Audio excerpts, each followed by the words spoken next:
Hello જય માતાજી મિત્રો, ગુડ મોર્નિંગ। સવારમાં મસ્ત કપડાને નવરાવીને દોરીએ સૂકવી નાખ્યા। કેવો પવન આવે, કપડાને મસ્ત મજાની તેની ઝુલ્ફો લહેરાવે। આજે બપોરે કંટોલાનું શાક બનાવવાનું હતું એટલે કંટોલા લઈ લીધા, કરી નાખ્યા કટિંગ, ડીશ ભરીને શાક બની ગયું। કોને કોને બપોરે ભાખરી બનાવો કોમેન્ટ કરજો। તો ચાલો મિત્રો જમવા। બપોર પછી વાડીએ ગયા, આટલા બધા અળવીના પાન જોઈને તો હું પાગલ થઈ ગઈ। કેટલા બધા તમારે પાત્રા બનાવવાના હોય તો મને કહેજો, હું મોકલીશ। ભીંડાની શીંગ તો હવે ગૌઠી થઈ ગઈ, હવે તમને કેમ મોકલું? હવે નહીં મોકલું, વાટ ન જોતા મોકલવાની।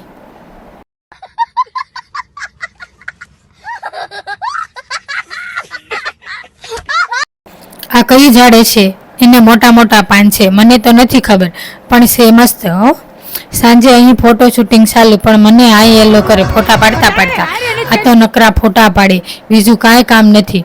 અને જ્યારે તૈયાર થઈ ત્યારે છોકરીઓ તો ફોટા પાડવાનું ખૂટે જ નહીં। તમારે શું કહેવું? કરી લીધા ગરબા લેવાના ચાલુ? તો ચાલો મિત્રો ગરબા લેવા। તમને કોને કોને આવડે ગરબા લેતા જરા કોમેન્ટમાં કહેજો તો, મને તો આવડે। ફરી કાલે મળીશું નવા વિડીયો સાથે। જય માતાજી મિત્રો, વિડીયોને લાઈક શેર સબસ્ક્રાઈબ કરજો।